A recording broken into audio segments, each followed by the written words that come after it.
দুনিয়া হলো কষ্টের জায়গা। আল্লাহ নবী যেই বছর মেরাজ করেছেন ওই বছর রাসূলের জীবনে 3টা কষ্ট গেছে। জোরে বলেন কয়টা? 1 নম্বর কষ্ট হলো নবীর চাচা আবু তালেব মারা গেছে। অনেকেই বলবেন হুজুর চাচা মরলে ভাস্তার কি হয়? বাপ চাচার মধ্যে গন্ডগোল কম হয় না বেশি হয়? এই রাস্তাটা হলে জায়গা যখন সরকার 10 গুণ দাম বাড়িয়ে দিছে, দেখবেন এই 2 হাত জায়গার জন্য 2 ভাইয়ের মধ্যে গন্ডগোল লাগছে। জোরে কোন লাগি কে লাগে না? তো এখন যে 2 ভাই গন্ডগোল করে, বাচ্চা কাচ্চা কি বলবে? চাচা মরাই ভালো। জোরে কোন কথা ঠিক না? এই চাচা খালি বাবার সঙ্গে গন্ডগোল করে রে। এই জন্য বাংলাদেশের চাচা বললে ভাস্তারে খুব একটা মন খারাপ করে না। কিন্তু আল্লাহ নবীর যে চাচা মারা গেলেন, উনি এত কান্না কানছেন, সাহাবারা জিজ্ঞাসা করলেন, এ রাসূলুল্লাহ, চাচা মরে যাওয়ার পরে আপনি এত কাঁদতেছেন? আল্লাহর নবী বললেন, মায়ের পেটে আমি এতিম ছিলাম, কিন্তু দুনিয়াতে আসার পর আমি এতিম ছিলাম না। মায়ের পেটে থাকতে আমার বাবা মারা গেছে, কিন্তু দুনিয়াতে আসার পরে আমার চাচা আবু তালেব আমাকে এমনভাবে দরদ দিয়ে লালন পালন করেছে, আমার বাবা নেই এটা আমি বুঝতেই পারিনি। সেই চাচা মারা যাওয়ার কিছুদিন পরে আল্লাহ রাসূলের দরদের বিবি খাদিজা মারা গেলেন। আপনি বলেন কিসের বিবি? সবাই জবান খুলে বলেন, কি বিবি? দরদের বিবি। আমাকে যে বউগুলো আছে এগুলো কি দরদের না আদরের? প্রথম কেউ যদি 2 বিয়ে করেন, এরকম যদি কেউ থাকেন যে 2 বিয়ে করছেন, তাহলে বুঝবেন প্রথম বউ কিন্তু দরদের বউ, আর পরের বউ হলো আদরের বউ।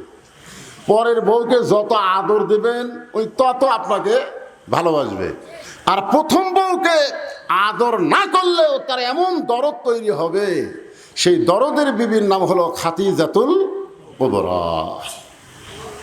তিনি মারা যাওয়ার কিছুদিন পরে আল্লাহর নবী তাইফে গেলেন। তাইফবাসীরা নবীকে এমন পাথর মারল, গোটা দেহ রক্তাক্ত হয়ে গেল। ওই বছরে আল্লাহ তাআলা নবীকে মেরাজ করালেন। তাহলে কয়টা কষ্ট গেল? 3টা কষ্টের পরে আল্লাহর কাছে যাওয়া কষ্ট না শান্তি? এখান থেকে প্রমাণ হলো যে মুসলমানেরা যত বেশি কষ্ট করবে, আল্লাহ তাকে তত উন্নত মানের শান্তি দিয়ে দিবে। সুবহানাল্লাহ। এটা আমাদের নবীর মাধ্যমে আল্লাহ আমাদেরকে দেখাইয়া দিয়েছে। কারণ আমাদের নবী আমাদের কি? আমাদের কি জানেন না? লাকাদ কানা লাকুম ফি রাসূলিল্লাহি উসওয়াতুন হাসানাহ। আল্লাহ বলেছেন, সফলতা যদি অর্জন করতে চাও রাসূলকে তোমাদের আদর্শ হিসাবে গ্রহণ করে নাও। এ কথা কার? আল্লাহ। ফেরেশতা জিবরাইল বলেন, হুজুর আপনি যদি বার না হন আল্লাহ আপনাকে বার করে দিবে না। সঙ্গে সঙ্গে আল্লাহ নবী বললেন, জিবরাইল, আল্লাহ যদি আমাকে জান্নাতে থাকার জন্য ঢুকতে বলতো আমি জান্নাতে ঢুকতামই না। আল্লাহ শুধু দেখার জন্য জান্নাতে ঢুকতে বলেছেন। আমি আমার জন্য জান্নাত দেখতেছি না, আমি দেখতেছি আমার উম্মতের জন্য আল্লাহ কেমন জান্নাত বানাইছে। কথাটার মধ্যে গুরুত্ব কম না বেশি? যে আমি আমার জন্য জান্নাত দেখতেছি না, আমি দেখতেছি কার জন্য? আল্লাহর জন্য, উম্মতের জন্য, মানে আমাকে জন্য। আমি সেই দিন জান্নাতে থাকার জন্য ঢুকবো যেদিন আমার সমস্ত উম্মতকে আল্লাহ জান্নাত দিবে।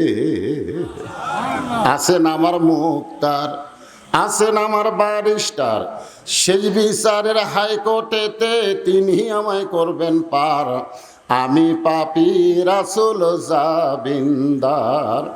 আল্লাহ যখন হাকিম হয়ে, সবাই মনোযোগ দিয়ে শুনবেন, আল্লাহ যখন হাকিম হয়ে আমাদেরকে আসামি বানায় বিচার শুরু করবেন, ওই সময় আমাদের নবী উকিল হবেন, ব্যারিস্টার হবেন।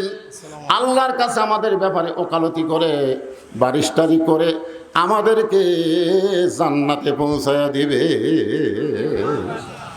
তাহলে যে নবী আমাদের জন্য আল্লাহর কাছে ওকালতি করবেন, আমরা খুশি না বেজার? মানজাল্লাযী ইয়াশফা ইনদাহু ইল্লা বিইজনিহি। ভাগ্য গুণে আল্লাহ আমাদেরকে সেই নবীর উম্মত হিসেবে কবুল করেছেন। খুশি না বেজার?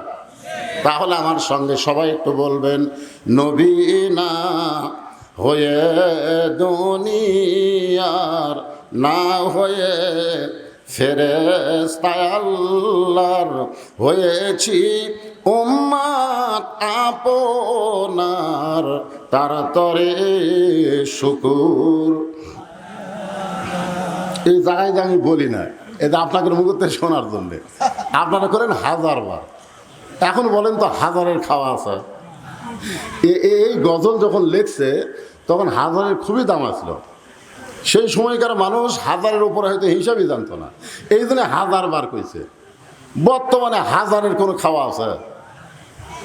তাহলে আপনারা 1000 বার করেন, হাজারের উপরে কোনো হিসাব আপনারা জানেন না? কথা কয় না কেন? পিছন থেকে একজনের লাখও বার, আবার লাখের উপর জানে না। হ্যাঁ, কোটির উপর আর তর নাই, কোটি কোটি বলা যাবে, কিন্তু কোটির উপর আবার কি আছে? এখন মিলিয়ন বিলিয়ন টিলিয়ন এগুলো আমরা বাংলার মানুষ বুঝি না ভাই, আমরা কোটি বুঝি। তোর কোন কথা ঠিক কিনা? তারা তরে শুকুর কোটি বার। এমন একজন নবীর উম্মত হওয়াতে আমরা খুশি না বেজার? তাহলে জবান খুলে আর একবার বলি আলহামদুলিল্লাহ। এখন আসেন, যে কোরআন থেকে আপনারা তাফসির শুনবেন, যে কোরআন থেকে আপনারা তাফসির শুনবেন, আপনারা বলেন তো এই কোরআনের মধ্যে কোনো সন্দেহ আছে? নির্ভেজাল একটা কিতাব, আল্লাহ আমাদেরকে হেদায়েত স্বরূপ দান করেছে না? এটা কি আল্লাহ আমাকে দেয়নি না অন্য কেউ দিছে?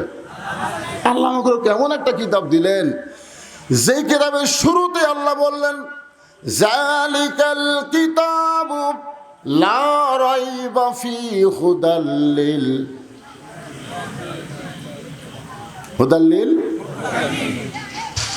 দেখেন, এই জায়গাতেই হলো শিক্ষা। কারণ কোরআন শরীফের আলোচনা শোনা আর কোরআনকে মানা দুইটাকে এক। আমাদের বাংলাদেশে ওয়াজ কম হয়, ওয়াজের সিজন পার হয়ে, এটা কিন্তু ওয়াজের সিজন না। আরে ডালও না, কিসের ডাল? বৈশাখ মাস আবার কিসের ডাল? ও হয়, ভোটের সিজন।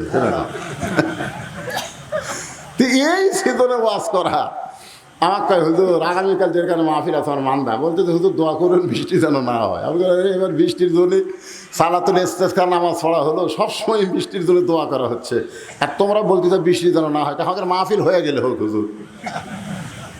তো এখন প্রত্যেক দিনই মাহফিল আছে, আর এইটা কিন্তু ওয়াজের সিজন না, এটা হলো আন সিজন। জোরে কোন কি সিজন? আন সিজন। একটু মনোযোগ দিয়ে শুনবেন, যেই কথা বোঝানোর জন্য বলতেছি। তারপরে এতগুলো মানুষ আমার সামনে বসে আপনারা শুনতে আইছেন, আল্লাহ বলেন শুধু শুনলে হবে না, সামিনা ওয়া তাআনা। কারণ শোনার দিক দিয়ে আবু জেহেল হলো 1 নম্বর। আপনারা তো বসে আছেন, বসার ব্যবস্থা করে দিছে। আর আল্লাহ নবী যখন কোরআন তেলাওয়াত করত, আবু জেহেলের বসার কোনো চান্স নাই। নবীর সামনে দাঁড়ায় থাকে যে ওয়াজ শুনবে, কোরআন শুনবে, সেই সাহসও নেই। নবী ঘরের মধ্যে পড়ে, আর ওই অন্ধকারে আড়ে দাঁড়ায় ওয়াজ কোরআন শরীফ শোনে সারা রাত। কতটুকু? সারা রাত। সকালবেলা মিটিংয়ে গিয়ে আবু জেহেল বলতেছে, এত সুন্দর কোরআনের বাণী, রাতটা কোন দিক দিয়ে গেল আমি বুঝবারই পারিনি। সুবহানাল্লাহ কন্যা কেন? আবু জেহেলকে কোরআনের বিপক্ষে কছে না পক্ষে কছে? তো সুবহানাল্লাহ কন্যা কেন? ভালো কথাই তো বলছে যে এত সুন্দর কোরআনের বাণী, আমার রাতটা খাড়া হয়ে শুনতে শুনতে কোন দিক দিয়ে গেল আমি বুঝবারই পারিনি। এখন চিন্তা করেন, আবু জেহেলের কাছে একজন উকিল ছিল, তেলতেলা নেতা। ধরে কন কি নেতা? তেলতেলা। ওই তেলতেলার নাম হলো আবু সুফিয়ান। ও বলে, নেতা, যে কোরআন শুনতে রাত কোন দিক দিয়ে গেল বোঝা যায় না, সেই কোরআন গ্রহণ করলে অসুবিধা কি? শুনতেই যদি এত মজা লাগে, সেটা ধরলে অসুবিধা কি? একটা হলো শোনা, একটা হলো ধরা। আপনারা বলেন, আমাদের যে যুবকগুলো শুনতেছে, এদেরকে যদি এখন বলা হয় এই কোরআন শরীফটা একটু ধরো তো বাবা, ধরবে?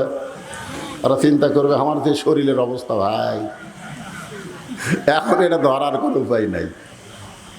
হ্যাঁ, কোরআন শরীফ ধরবার গেলে প্রথম শর্ত হলো লা ইয়ামাসসুহু ইল্লাল মুতাহহারুন। ততক্ষণ পর্যন্ত তুমি ধরা তো দূরে কথা, কোরআন স্পর্শই করতে পারবে না যতক্ষণ তুমি পবিত্র না হবা। তাহলে কোরআন ধরতে গেলে যদি পবিত্র হওয়া লাগে, সেই কোরআন কেউ যদি গ্রহণ করে সেই মানুষটা কত ভালো মানুষ হবে, আজকে তাফসীরুল কোরআন মাহফিলে আমাদের জানার অধিকার আছে না নাই? আমি সেই কথাগুলোই তো আপনাকে একে একে বলবো ইনশাআল্লাহ।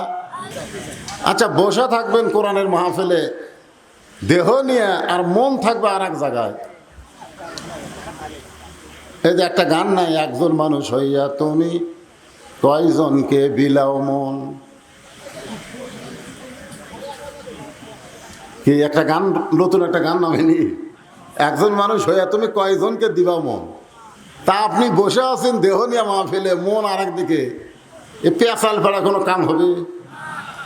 আগেকার দিনে দেখছেন টিউবওয়েলের তলে জগ কিংবা কলস দিয়ে মানুষ পানি ভরে আনতো, আগে দেখেন না আপনারা?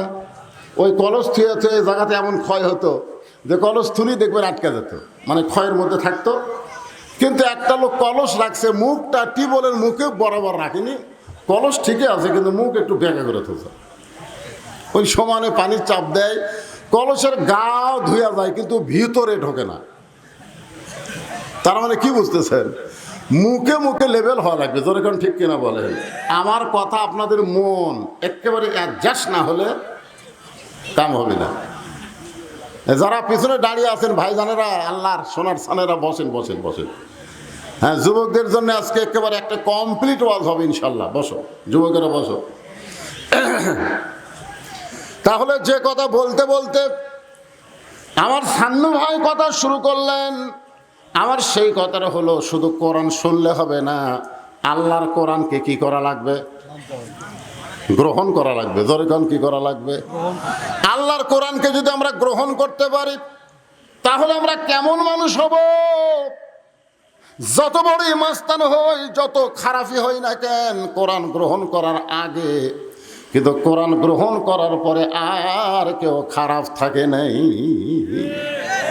আবু জেহেল শুনিছে, গ্রহণ করেনি, এই দিন এই শালা ভালো হয়নি। জোরে খান কথা ঠিক কিনা? শুনিছে। এখন আপনারা কি আবু জেহেলের মধ্যে খালি শুনবেন? ওমর ফারুক শুধু কোরআন শুনে নাই, কোরআনকে গ্রহণ করার কারণে আবু জেহেলের চাইতো খারাপ মানুষ ছিল হযরত ওমর। আবু জেহেল নবীকে হত্যা করার জন্য কোনোদিন নাঙ্গা তরবারি নেয়নি, নবীকে মারার পরিকল্পনা করেছে কিন্তু ডাইরেক্ট মারার জন্য অস্ত্র হাতত লাইনি। আর উমর ফারুক ডাইরেক্ট মারার জন্য তরবারি হাতত নিয়েছে। কতক্ষণ ঠিক কিনা? তাহলে আবু জেহেল চোরের মতন কোরআন শুনে আর পরিবর্তন হলো না, আর ওমর ফারুক নবীকে মারতে গিয়া আল্লাহর কোরআন শুধু শোনে নাই, কোরআনকে গ্রহণ করার কারণে এমন পরিবর্তন হয়ে গেল, সবচাইতে খারাপ মানুষটা সবচাইতে ভালো হয়ে গেল। জোরে করে কথা কন না কেন? যে কোরআন থেকে আপনার তাফসীর শুনবেন, এই কোরআনের 23টা আয়াত। কয়টা আয়াত? 23টা আয়াত আল্লাহ হযরত উমরের শানে নাজিল করছে। হযরত ওমর এক সময় অর্ধ পৃথিবীর খলিফা হয়ে গেলেন। এই যে আপনাদের উপজেলার খলিফা, আবার সামনে নির্বাচন, আবার খলিফা হবার চাই। খলিফা মানে আপনারা আরবিতে বুঝতেছেন না, চেয়ারম্যান। সান্নু ভাই ঠিক কিনা বলেন? আবার চেয়ারম্যান হওয়ার জন্য আবার আমাদের বাংলাদেশে 5 বছর পর পর ভোট হয়। জোরে কোন কি হয়? এখন আপনারা দিবার পারেন কি না পারেন সেটা আপনাদের ব্যাপার, হয়তো হয় কি না হয়। ওইগুলো কোনো আলোচনা আমি করবো না, এগুলো আলোচনা করলে সাধারণপুর আবার নিষিদ্ধ হয়ে যাবো, দরকার নেই। খালি তেল তেলা ওয়াজ করে যাবো আল্লাহর কোরআনের ওপর। কি ভাই, এই শুনতে আপত্তি আছে? হ্যাঁ, আল্লাহর কোরআনের কথা শুনতে কোনো আপত্তি আছে? তাহলে যেই মানুষটা সবচাইতে খারাপ মানুষ ছিলেন, সেই মানুষটা সবচাইতে ভালো মানুষ হলেন কোরআন শুনে না কোরআন গ্রহণ করে। এখন আপনারা বলেন কোরআন শুনবেন না কোরআন গ্রহণ করবেন? আল্লাহ তাআলা এই কোরআনের কারণে হযরত ওমরকে বাংলাদেশের মতন 96টা দেশের চেয়ারম্যান বানায়া দিছে। বাংলাদেশের মতন কয়টা? একটা উপজেলা, সাধারণপুর উপজেলা। বাংলাদেশের মতন ৯৬টা দেশের চেয়ারম্যান আল্লাহ হযরত উমরকে বানাই দিলেন শুধুমাত্র কোরআনকে গ্রহণ করার কারণে। জোরে কোন সুবহানাল্লাহ। এখন বাংলাদেশের মতন ৯৬টা দেশের চেয়ারম্যান হয়ে হযরত উমরের অহংকার কেমন, ফুটানি কেমন, মাস্তানি কেমন। আপনাকে ইউনিয়নের চেয়ারম্যানেরই যে মাস্তানি। জোরে কোন কথা ঠিক কিনা? এখন হযরত উমর বাংলাদেশের মতন ৯৬টা দেশের চেয়ারম্যান হওয়ার পরে আল্লাহর কোরআনকে গ্রহণ করার কারণে তার চরিত্রটা কেমন হলো একটা দৃষ্টান্ত দিলি আপনারা বুঝতে পারবেন। জুমার দিনে হযরত উমর যখন মসজিদের মেম্বরে দাঁড়ায় খুতবা দিচ্ছেন, আরবিতে বলা হয় খুতবা, বাংলাতে বলা হয় ভাষণ। হযরত উমর যখন মসজিদের মেম্বরে দাঁড়ায় খুতবা দিচ্ছেন, এমন সময় একজন সাহাবী মাঝখান থেকে দাঁড়িয়ে বলে, আমিরুল মুমিনিন, আপনার খুতবা শুনবো না।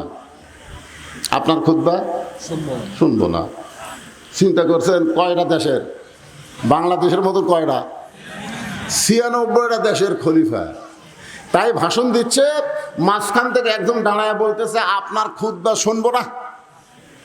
আজকে যদি কেউ আপনারা বলতেন যে আমাকে প্রধান বক্তা ওয়াজ করতেছে, সে ওয়াজ বন্ধ করে সান্নু ভাই তোমার ওয়াজ আমরা শুনবো না, এ কথা যদি কেউ আপনারা বলতেন,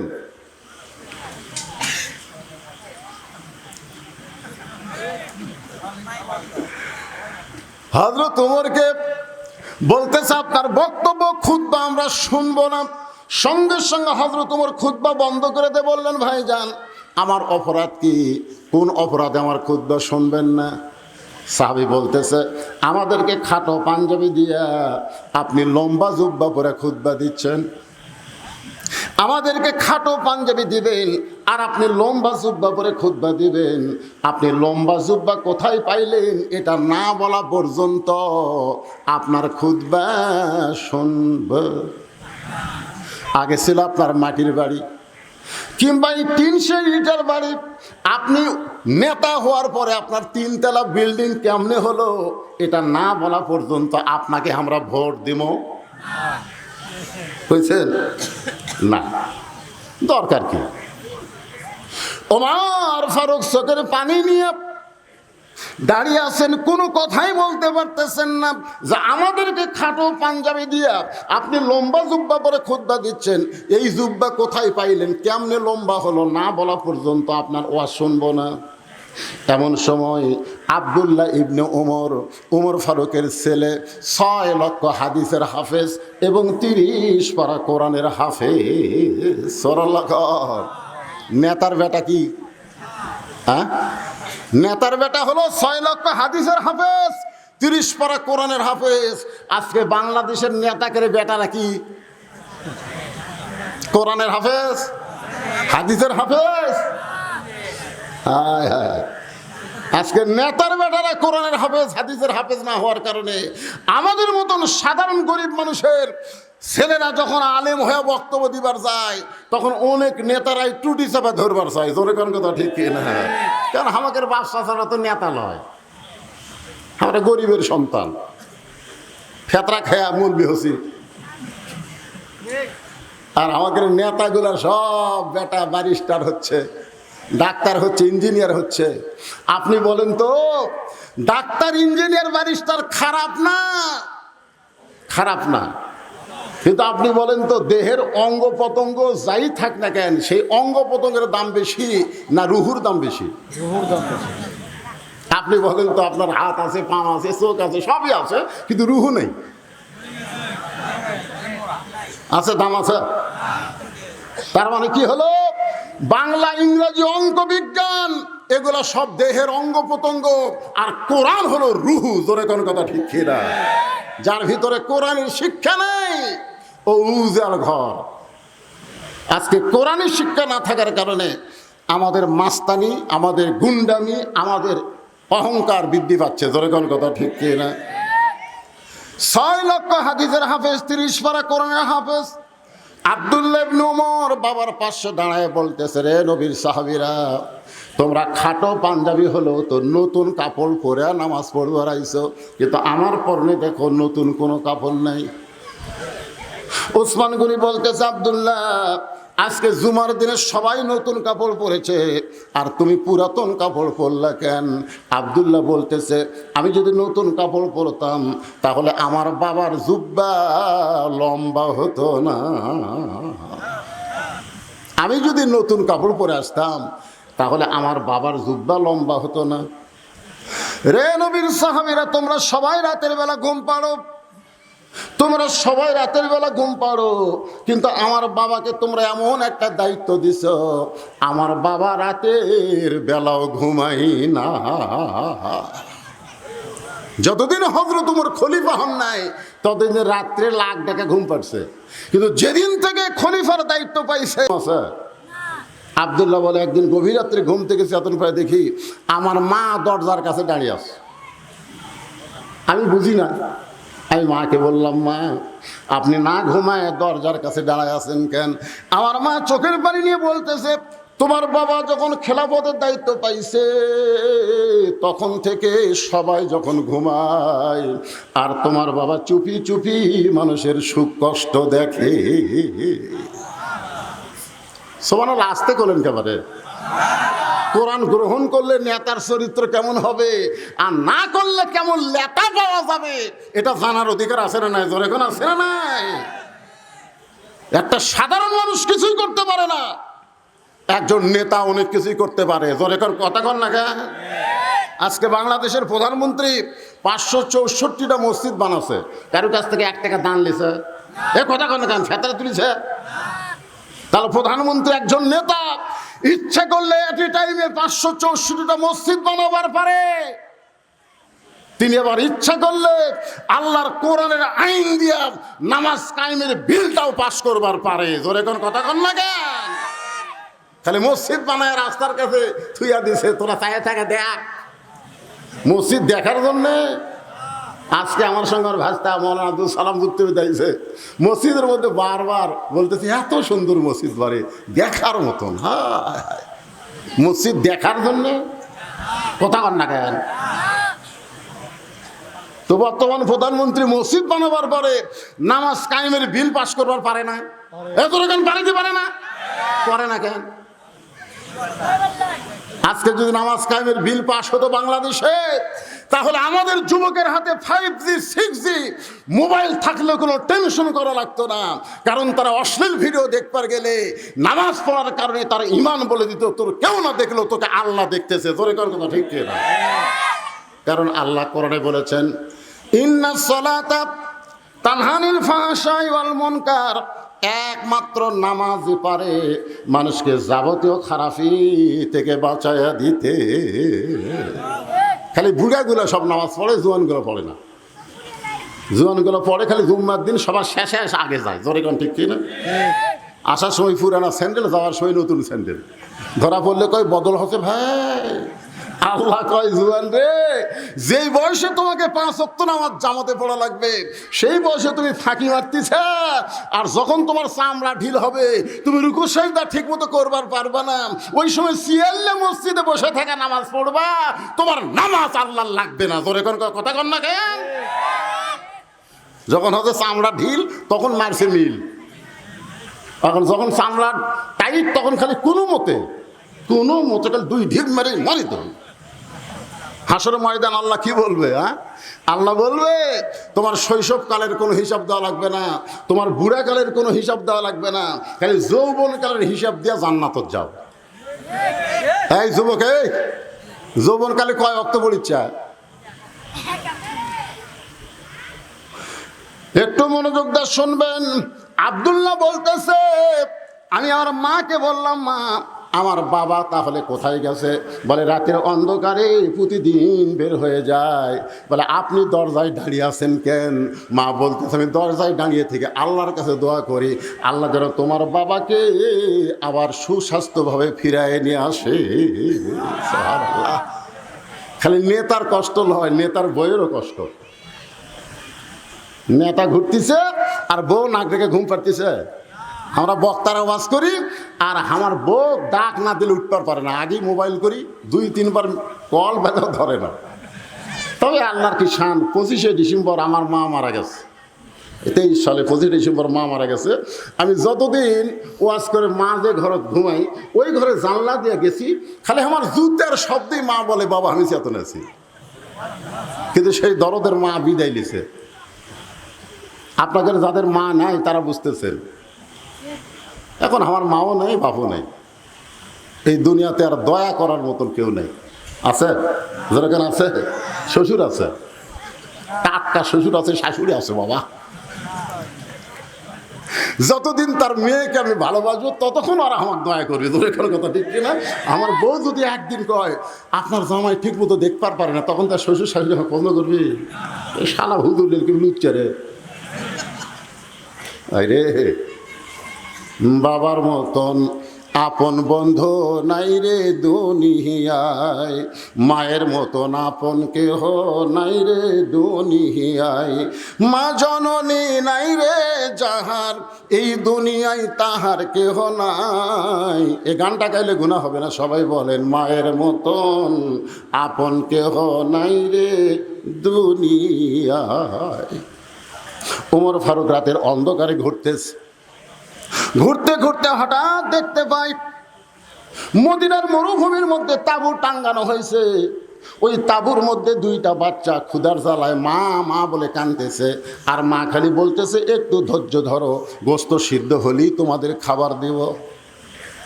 ওমর ফারুক চিন্তায় পড়ে গেলেন। এই মরুভূমির মধ্যে মেয়ের কণ্ঠে শোনা যায় দুইটা বাচ্চা মা মা বলে কাঁদতেছে। ওমর ফারুক যেদিন থেকে খলিফার দায়িত্ব পাইছে সেদিন থেকে ঘোষণা করেছে ফোরাতের কিনারায় যদি একটা কুত্তা না খায় মরে, এ কারণেও আল্লাহ ওমরকে ছাড় দিবে না। দায়িত্ব আছে না নাই? যেরকম আছে না নাই? এখন আমরা অনেকে ইচ্ছা করে এরকম দায়িত্ব নিবার চাই। ভাই রে, দায়িত্ব খালি নিতে হবে না, দায়িত্ব পালন করা লাগবে। যেরকম ঠিক কিনা? ওমর ফারুক তাঁবুর কাছে গিয়ে বললেন মা তুমি কেমন মা? দুম্বার গোস্ত সিদ্ধ করলে বড় জোর 8 ঘন্টা লাগতে পারে, উটের গোস্ত সিদ্ধ করলে বড় জোর 1 ঘন্টা লাগতে পারে। এত গভীর রাত হয়ে গেছে, এখন পর্যন্ত তোমার গোস্ত সিদ্ধ হয় না, তোমার বাচ্চারা ক্ষুধার জ্বালায় কান্দে, তুমি কেন বাচ্চাদের খাবার দাও না? মেয়েটা বলে পথিক আমার বাড়ি হলো ইয়ামিন দেশে। ওমর ফারুককে বলে পথিক এই গভীর রাত্রে যখন তুমি এমন কথা বলতেছ তাহলে শোনো, আমার বাড়ি হলো ইয়ামিন দেশে, আমি মদিনায় আইছি খলিফা ওমরের কাছে। বিকেলবেলা আমার এতিম সন্তানকে ওমরের কাছে যাব, কিন্তু এত মানুষের ভিড় আমি ওমরের কাছে যাবার পারি নাই।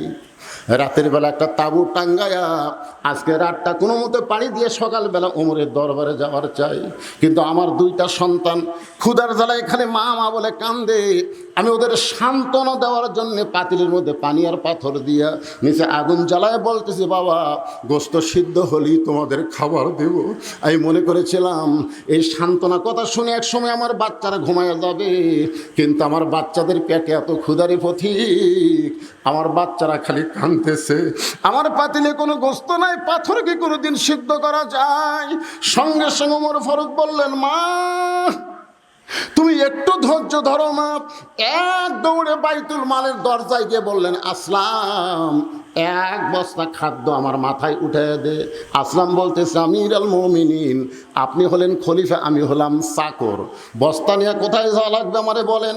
ওমর ফারুক বলে আসলাম দে, একজন পাপের বোঝা আর একজন কেউ মাথায় নেবে না, দে তাড়াতাড়ি মাথায় উঠে দে। আসলাম যখন খাবারের বস্তা ওমরের মাথায় উঠে দেয়, ওমর ফারুক বস্তা মাথায় নিয়ে এত জোরে দৌড় মারে। আসলাম বলতেছি আমির আল মুমিনিন, ওজনের বস্তা নিয়ে দৌড়াইলে আপনি পড়ে গিয়ে আপনার কষ্ট হবে। ওমর ফারুক বলে আসলাম রে, সময় মতো যদি যাবার না পারি তাহলে জাহান্নামের আগুনে ওমরকে পড়তে হবে। এক দৌড়ে তাঁবুর কাছে গিয়ে বললেন মা বস্তার খাবার থেকে রুটি আর হালুয়া তৈরি করো। মা রুটি হালুয়া তৈরি করে যখন ওমরের হাতে দেয়, ওমর ফারুক দুইটা সন্তানকে 2 উরাতের উপরে বসায়া রুটি হালুয়া যখন মুখে দেয়, বাচ্চাগুলো বারবার ওমরের মুখের দিকে ফেল ফেল করে তাকায়। ওমরের চোখটা দর দর করে পানি পড়ে, দুইটা বাচ্চা চোখের পানি মুছে দিয়ে বলে কে গো, এই গভীর রাত্রে আমাদেরকে খাওয়ানোর পর এমন করে কাঁদতেছ? ওমর ফারুক বলে আল্লাহ আল্লাহ জাহান্নামের আগুন থেকে আমাকে বাঁচায়া দাও। মেয়েটা বলে পথিক, আমি ভালো মানুষের নাম শুনেছি, ভালো মানুষের গল্প শুনেছি, জীবনে কোনোদিন দেখি নাই। আজকে তোমাকে ভালো মানুষ দেখলাম। আল্লাহ উমরকে না বানায় খলিফা, তোমার যদি খলিফা বানাইতো মদিনা আল্লাহর জান্নাত হয়ে যেত। আব্দুল্লাহ বলতেছে, রে নবীর সাহাবীরা, তোমরা যখন সবাই ঘুমাও তখন আমার বাবা চুপি চুপি গভীর রাত্রে আমার দরজার কাছে গিয়ে বলতেছে, আব্দুল্লাহ আব্দুল্লাহ আব্দুল্লাহ। 3 বার ডাক দেওয়ার পরে আমি চমকে গেলাম। গভীর রাত্রে বাবা আমার দরজায় ডাকতেছে, কারণ কি? দরজা খুলে তাকায় দেখি বাবার হাতে একটা কাপড়। আমি খুশি হয়ে বললাম, বাবা, নেতার বেটা হওয়ার মধ্যে লাভ আছে। নেতার বেটা হওয়ার মধ্যে কি আছে? বাইতুল মাল থেকে আমার একটা কাপড় দিছে, আবার রাত্রে বেলা আমাকে আর একটা দিবে রাখছেন। কি কর, নেতার বেটার একটা মোশন আছে না নাই? কথা কর না কেন? আগে সাইকেল চালাতো, এখন R15 চলায়, মোশন নাই। বাইতুল মাল থেকে আমার একটা কাপড় দিছে, আবার গভীর রাত্রে আমাকে আর একটা দিবার আইছেন।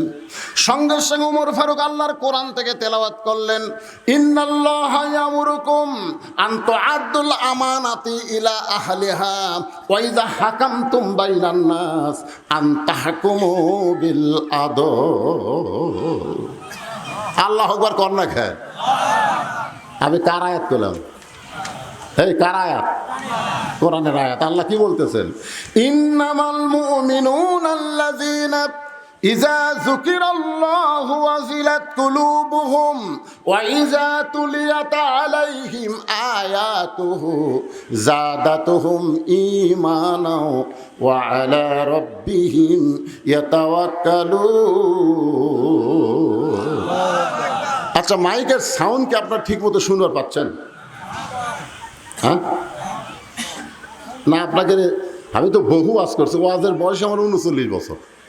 ওয়াজ করে করে আমি অভিজ্ঞ হয়ে গেছি। তো আপনাকে যেরকম আমার কথার রিপ্লে আসার কথা তা আসতেছে না। আমার কথাকে ঠিক মতো বুঝতে পারতেছেন না? কথা কয় না রে, যাচ্ছে 2 সামনে মাথা ধোকায় না কি ভাই, বোঝা যাচ্ছে না? এই যে মুরব্বী আলের উপর বসে আছে নাকি, আমি দেখি ওই দিক থেকে আছে। কেরে বক্তা যদিও কালো হয়, চেয়ারের দিকে তাকায় থাকলে বোঝেন বা না বোঝেন, আল্লাহ সগীরও কেন মাফ করে দিবে।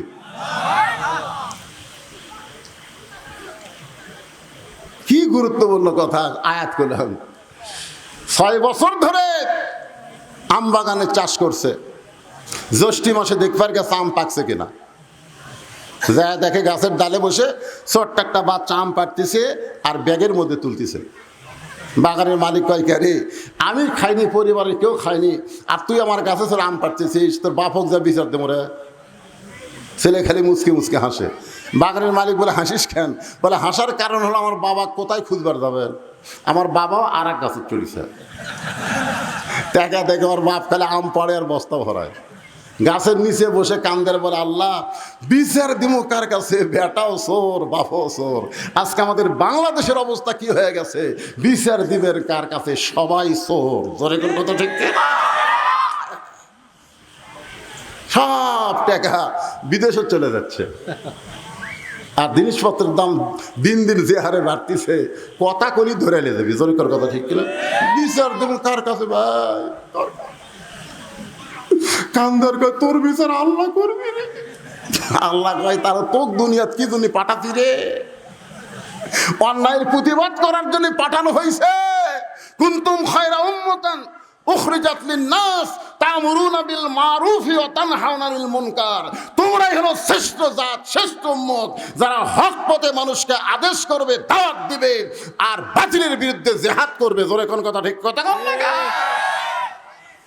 সবই যদি আল্লাহ করে, তাহলে ফিলিস্তিনি মুসলমান বাইতুল আকসার জন্য জীবন দিচ্ছে কেন? কথা কন। মসজিদ রক্ষা করার জন্য জীবন দিচ্ছে, আর আমাকে মসজিদে বুড়া নামাজ পড়ে, ওরা আড়িয়া বেটা নামাজ পড়ে না, তাকে একদিন জিহাদের সুরে জোর করে নামাজের কথা কয় না। জোরে কোন কথা ঠিক কথা কন না কেন? ওরা মসজিদ রক্ষা করবে, ইহুদি যেন দখল না করে জীবন দিচ্ছে, আর বুড়া নামাজ পড়তেছে আর আয়না খালি ঘুরে বেড়ায়। আর এক নামাজের কথা বলার কথা কোরআনে আছে না নাই? জোরে কোন আছে না নাই? জিহাদের সুরে বলা লাগবে। এই কি না না না বেটাকে এরকম বলা লাগবে কি, আমি বাপ নামাজ পড়ি তুই নামাজ পড়িস না, ফজর নামাজ থেকে যদি নামাজ না ধরিস আমার বাড়ির তোর জায়গা হবি না। আমি কষ্ট করে কামাই করি, থালি থালি খাস আর আইয়ার মতন ঘুরে বেড়াস। আল্লাহ নবী বলেছেন কথা দিয়ে যদি না হয় ওর পাশার কাপড় খুলে চাবুক মারো, শালা নামাজ পড়িস না। করছেন কোনদিন? করছেন? যে ভারত আমাকে বাবরি মসজিদ ভাঙ্গা দিল, 400 বছরের পুরাতন মসজিদ ভাঙ্গা ওই জায়গাটা রাম মন্দির বানালো ভারত। আপনারা বলেন তো ভারতে কি মসজিদ বানানোর মন্দির বানানোর জায়গা নেই? কতক্ষণ আছে না নাই? তাহলে বাবরি মসজিদ ভাঙ্গা ওই জায়গাতে মন্দির বানালো, তার মানে ভারত কি বুঝালো? ভারত আমাদের শত্রু না বন্ধু? জোরে কোন শত্রু না বন্ধু? তাহলে সেই ভারতের স্টার জলসা জি বাংলা আপনার বউ দেখে, আপনার করার কিছুই নাই। কথা না কেন, কথা না কেন? আপনি মুসলমানের বাচ্চা, আপনার ঘরে ভারতের চ্যানেল চলার কারণে হিন্দু করে পূজার মধ্যে হরি হরি লোলো বাসতিছে, আপনার করার কিছু নাই। তাহলে সরকারের বিরুদ্ধে যুদ্ধ করে না, বেটার বিরুদ্ধে বইয়ের বিরুদ্ধে। আপনার একটা মেয়ে আছে 17 বছরের, হাইল পরে পরিমণির মতন ঘুরে বেড়ায়, আপনার করার কিছু নাই। কি করেন? আপনার মেয়েকে কোনোদিন বলেছেন যে মা, আল্লাহ নবী বললেন ফাতেমা তুমি নবীর মেয়ে হওয়ার কারণে আল্লাহ তোমাকে জান্নাত দিবে, এইটা কখনো মনে করো না মা। জান্নাতে যদি যাবার চাও তাহলে জান্নাতের আমল করে তোমাকে জান্নাতে যেতে হবে। ফাতেমা বলতেছে বাবা আমি মনে করেছিলাম আপনি আল্লাহর বিশ্ব নবী, আর আপনার মেয়ে হওয়ার কারণে আল্লাহ হয়তো আলাদা একটা কি আলাদা একটা সুযোগ। দেখেন নবীর মেয়ে বলতেছে আপনি বিশ্ব নবী আর আপনার মেয়ে, আল্লাহ আলাদা একটা সুযোগ দিবি না? আল্লাহ রাসূল বললেন ফাতেমা জান্নাতে যদি যাবার চাও জান্নাতের আমল করে জান্নাতে যেতে হবে। ফাতেমা বললেন বাবা তাহলে জান্নাতের আমল কি? আল্লাহ রাসূল বললেন নামাজ, রোজা, বিয়ে হলে স্বামীর কথা মতো চলা, আর সতীত্বের হেফাজত, পর্দা করা। ফাতেমা নামাজ সবসময় পড়া লাগবে না, 24 ঘন্টায় 5 বার পড়লে হবে। রোজা সবসময় করা লাগবে না, সারা বছরে 1 মাস রোজা থাকলে হবে। স্বামীর খেদমত সবসময় করা লাগবে না, বিয়ে হওয়ার পরে স্বামীর খেদমত করা লাগবে। বিয়ের আগে কোনো খেদমত নাই, জোরে কোন কথা ঠিক কি না? আর হামাকের শালাশালিগুলো পার করতে যায় বিয়ের আগে 14 ফেব্রুয়ারি পালন করে, জোরে কোন কথা ঠিক কি না? আর সতীত্বের হেফাজত, পর্দা, ফাতেমা এইটার কোনো সময় নাই, এটা সব সময় আমল করা লাগবে। ও ফাতেমা তুমি যদি পর্দা নিশি হতে পারো বাকি 3টা আমল আল্লাহ তোমার জন্য সহজ করে দিবে। তুমি যদি পর্দা নিশি হবার পরও বাকি 3টা আমল তোমার জন্য আল্লাহ সহজ করে দিবে। ফাতেমা বললেন বাবা তাহলে এই মুহূর্তে আমি পর্দার মধ্যে ঢুকে গেলাম।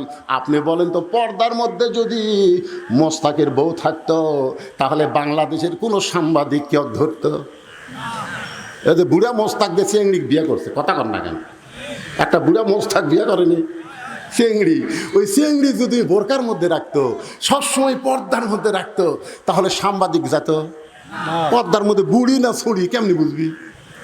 কিন্তু শালা বুড়া বয়সে বিয়ে করছে, আবার বেয়া পর্দা করিলে ঘুরতেছে, ধরা খাচ্ছে, জোরে কথা কর না কেন?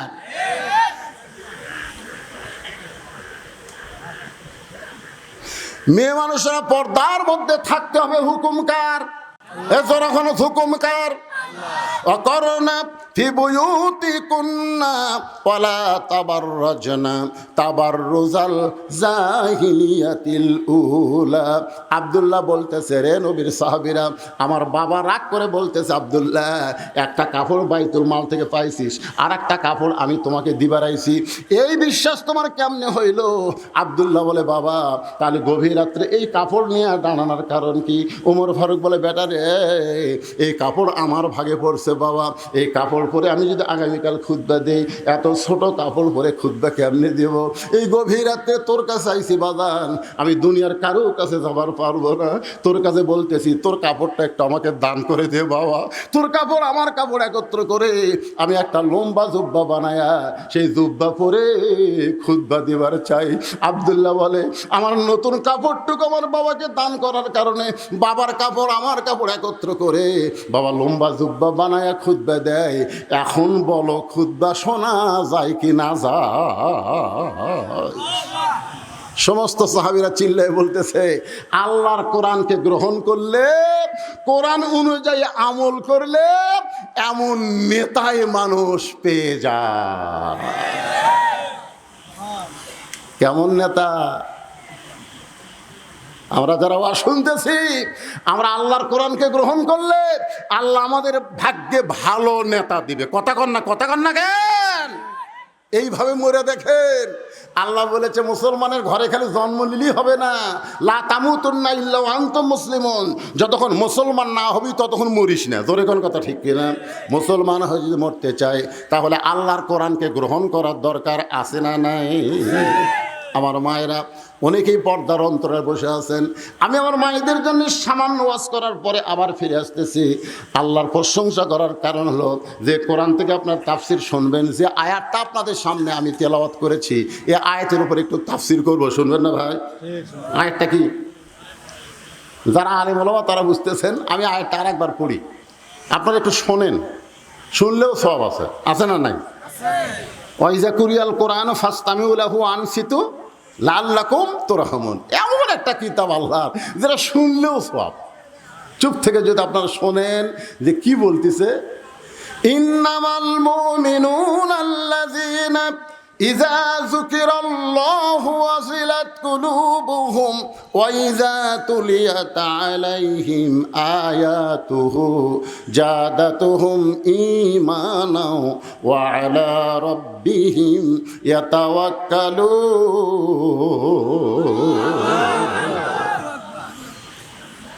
এমনভাবে ফাতেমা পর্দার মধ্যে ঢুকে গেল, এমনভাবে আসরের নামাজ পড়ে, জোহরের নামাজ পড়ে আল্লাহ রাসূল ফাতেমার বাড়িতে গেছে।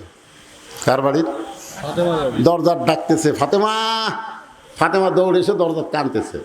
রাসূল বলে, ফাতেমা দরজা খুলে দাও। ফাতেমা বলে, বাবা আমি এখন পর্দার ভিতরে নাই, মানে আমার শরীরে এমন একটা কাপড় আছে যে কাপড়টা পুরো শরীর ঢাকতে পারেনি, আমি পর্দার ভিতরে নাই, এই জন্য আপনার জন্য দরজা খোলা যাবে না।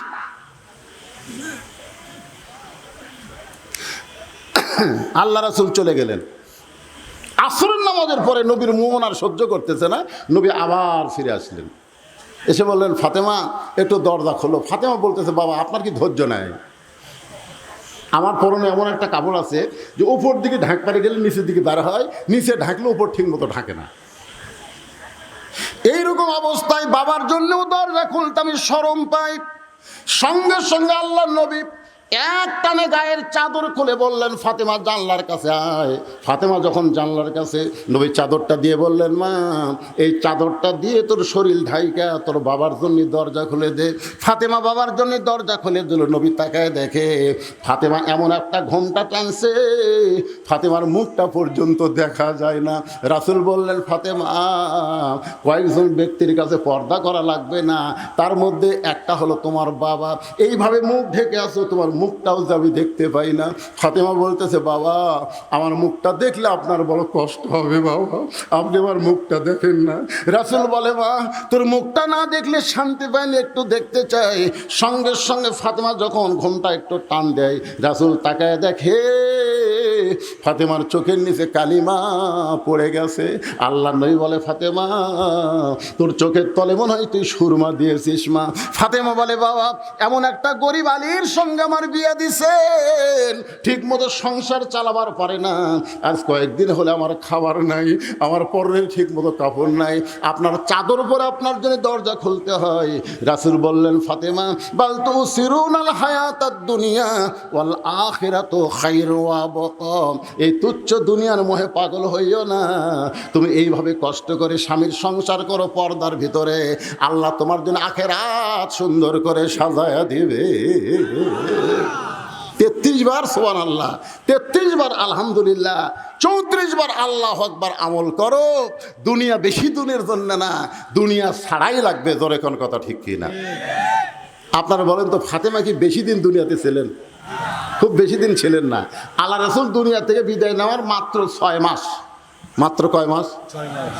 রাসূল যখন দুনিয়া থেকে চলে যাবেন, তখন ফাতেমা এত কান্দে, কান্না থেকে আল্লাহ নবী বলেন, মা তুই এরকম কান্দিস কেন? ফাতেমা বলে, বাবা আপনি দুনিয়া থেকে চলে গেলে আমার কি হবে, আমার কি হবে বাবা?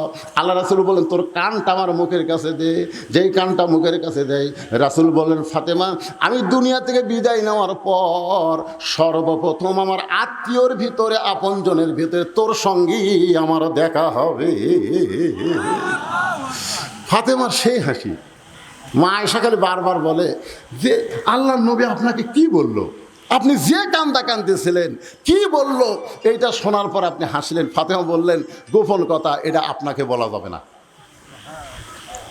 রাসূল দুনিয়া থেকে যাওয়ার 6 মাস পরে গভীর রাত্রে ফাতেমা হযরত আলীকে বুকের মধ্যে নিয়ে বলে, স্বামী গো, আল্লাহ পাক আমার দোয়া কবুল করছে। সুবহানাল্লাহ বলেন। তা আলী বলতেছে, দোয়া যদি কবুল করে তো কান্দো কেন? আপনারা বলেন তো, দোয়া কবুল হওয়া কি কান্দা না খুশি? কথা কান, খুশি না কান্দা? আলী বলতেছে, ফাতেমা কি দোয়া আল্লাহ কবুল করছে? ফাতেমা বলতেছে, আল্লাহ পর্দার মধ্যে আমার মৃত্যু দিবে, পর্দার মধ্যে আমার মৃত্যু দিবে, এই দোয়া আল্লাহ কবুল করছে। পাগলি নাকি যে সারা জীবন পর্দার মধ্যে থাকছে, আল্লাহ তো তার পর্দার মধ্যেই মৃত্যু দিবে। যারা পর্দার মধ্যে বাংলাদেশও থাকে না, মরার পরে তারকে পর্দা হয়। জোরে কোন কথা ঠিক কিনা? আর তুমি সারা জীবনে পর্দার মধ্যে। আমাদের বাংলাদেশের মেয়েরা কি পর্দা থাকে? এরা মাথার চুল পর্যন্ত বেচা খায়। জোরে কোন কথা ঠিক, কথা কান না কেন? মেয়ে মানুষের কাপড় কয়টা? মরার পরে কয় কাপড়? আপনাকে সাধারণপুর কয় কাপড় দেয়? আপনারা জানেন না মেয়ে মানুষের কয় কাপড়? তো সবাই কর না একেবারে। পুরুষের মতোই 3 কাপড়, আর 2 কাপড় 2 জায়গার জন্য আলাদা। একটা হলো মাথা বান, একটা হলো সিনা বান। আমার কথা বুঝলেন? মেয়ে মানুষের 2টা জিনিস মানুষের খুব লোভ ধরে, একটা হলো বুক আর একটা হলো মাথার চুল। আর সেই চুল এরা বেচা খায়। আছে না নাই? মেয়ে মানুষের যে চুল বেচা, আপনারা জানেন? আপনার বউ যে চুল বেচা খায়, আপনি জানেন? তারপরে খাটনি 5 কাপড় দিয়ে থুয়ে আবার খাটনি চাদর দিয়ে ঢাকছে। সবাই বলতেছে মেয়ে মানুষ মরে গেলে লাশ দেখা জায়েজ নাই।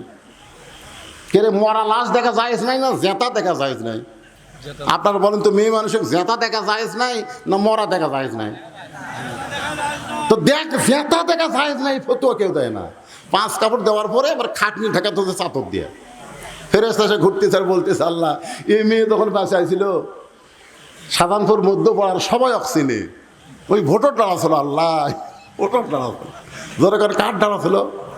আমাকে লাগে রাখবে মানুষ ভোটার ডালা। ভাই যত মরদ মানুষ দেখে দৌড়ে হাত ধরা খায়, ভাই ভোটটা আমাকে দেওয়াই লাগবে, হাত কাটালে বলতে ভোটটা কিন্তু আমাকে দেওয়াই লাগবে। ভাই আমি মেয়ে মানুষ দেখাই জিকে এলে প্রেম যায়, সেরকম আমি চলে যাচ্ছি, তো আমাকে ধরবি।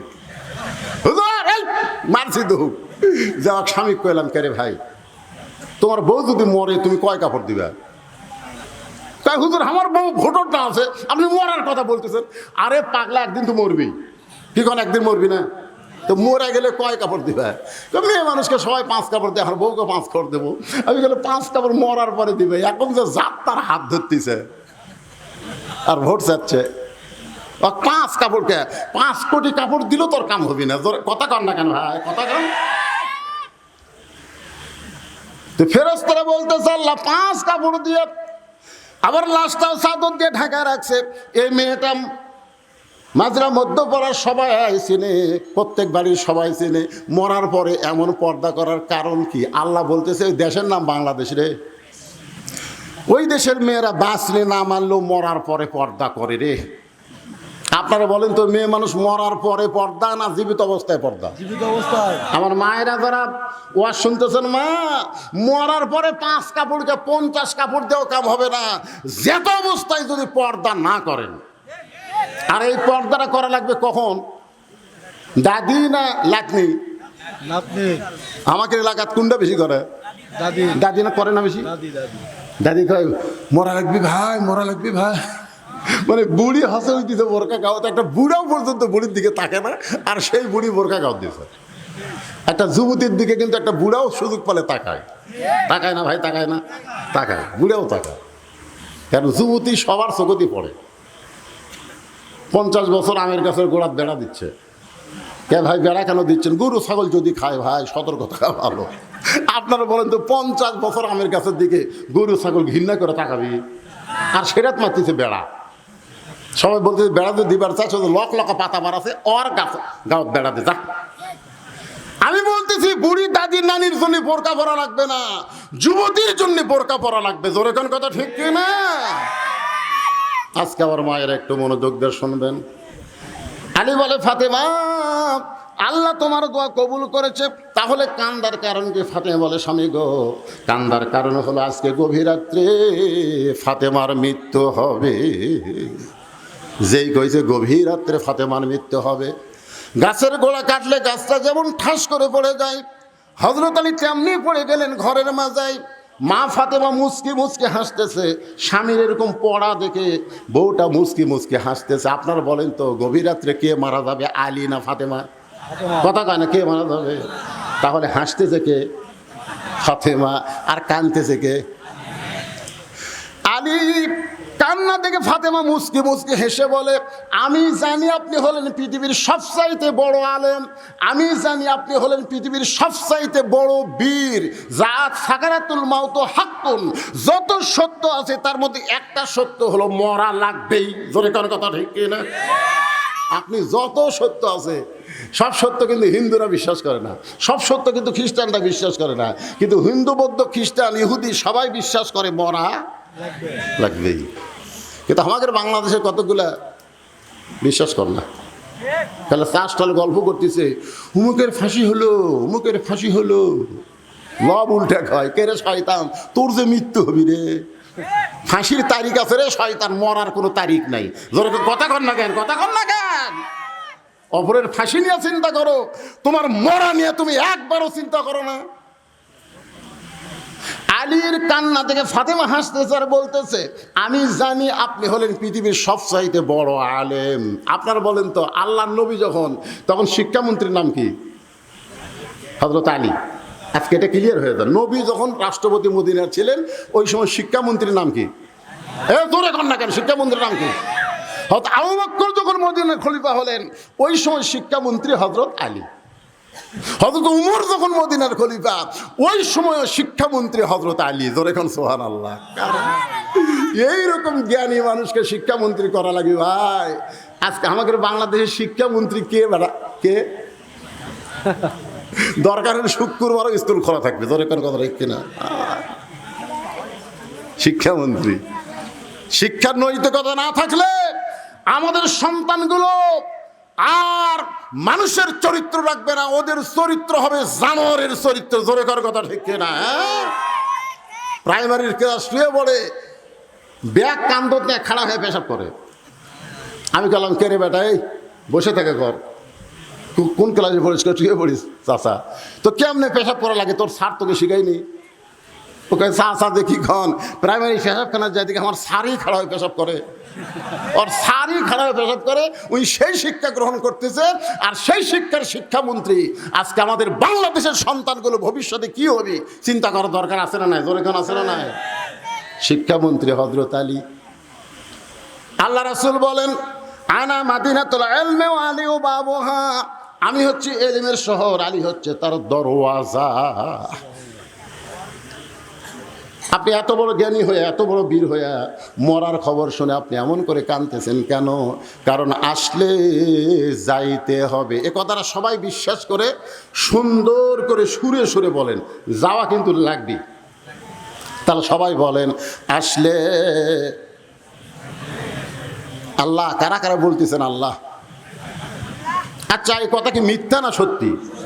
তাহলে একটু জোরে কর না কেন? আপনার কান্দের ফেরেশতারা ওরা কি মনের খবর জানে? তাই আপনি জোরে বললি তোরা লিখবি। আসলে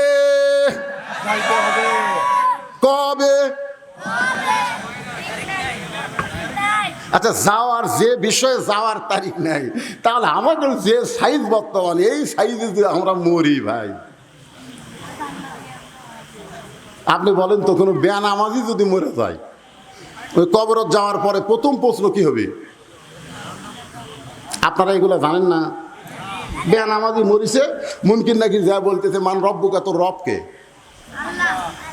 না না, বেনামাজি বেনামাজি যা পিটন খাবি ভাই। আর নামাজি যখন কবরে যাবে, মুনকির নাকির যখন বলবে মান রব্বুকা, তোমার রবকে, ওই যাক প্রশ্ন করতেছে আল্লাহ, তার চোখত ঘুম দিয়ে দিবি, ওই ঘুমের থেকে চাঁদনি পাবি না। মুনকির নাকির প্রশ্ন করতেছে মান রব্বুকা, তোমার রবকে, এমন সময় নামাজ খাড়া হয়ে বলবে এই মুনকির নাকির, এই দুনিয়ার কষ্টের জীবন শেষ করে কবরে চার আবের ঘুম পাড়তেছে, কিসের প্রশ্ন রে? তো কই ভাই আপনি কে? এটা আর আমি লাশের ঘুম পাড়তেছে, আপনি কে ভাই? আমি নামাজ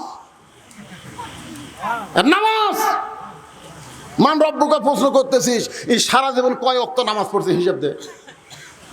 মুরগি নাকির আমার কাছে তো ক্যালকুলেটর নাই, তো ক্যালকুলেটর নাই তো মান রব্বুকা প্রশ্ন করিস?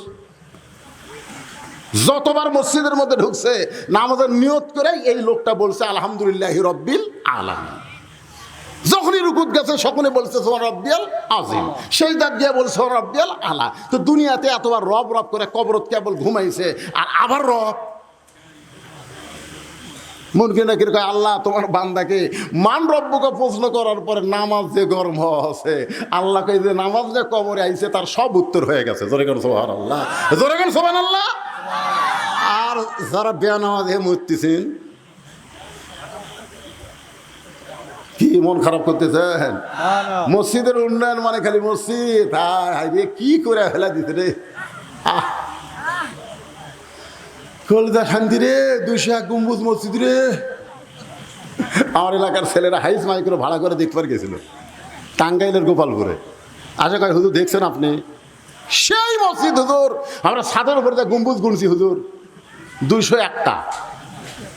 হায় হায় মসজিদ দেখে কলজা শান্তি হুজুর। বারবার যখন এই কথা বলতে আমি বললাম ভাই তোরা গেছিল কয়টায়? সকাল 11টায়। ওখান থেকে মসজিদ দেখে ফেরত আসি কয়টায়? বিকাল 3টায়। তার মধ্যে যে একটা নামাজ গেল জোহরের, সে নামাজের খবর কি? তখন কয় হুজুর আমরা তো দেখবার গেছি হুজুর। জুতের বাড়ি মারা দরকার, জোরে কর কথা ঠিক কিনা? আপনার কোন তো মসজিদ দেখার জন্য সরকার বানাছে?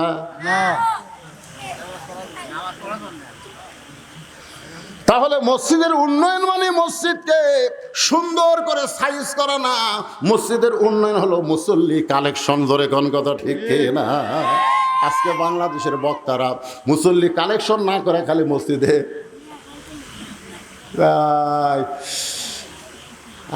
এসি করা লাগতেছে হুজুর, ফ্যান দেওয়ার হচ্ছে না। কি করা লাগতেছে? কথা কয় না কেন? এসি করা লাগতেছে। যখন কমিটির সমস্ত লোক বসে মসজিদে এসি কেনার চিন্তা করতেছে, এমন সময় মুয়াজ্জিন সাহেব আর ইমাম সাহেবের মন খারাপ।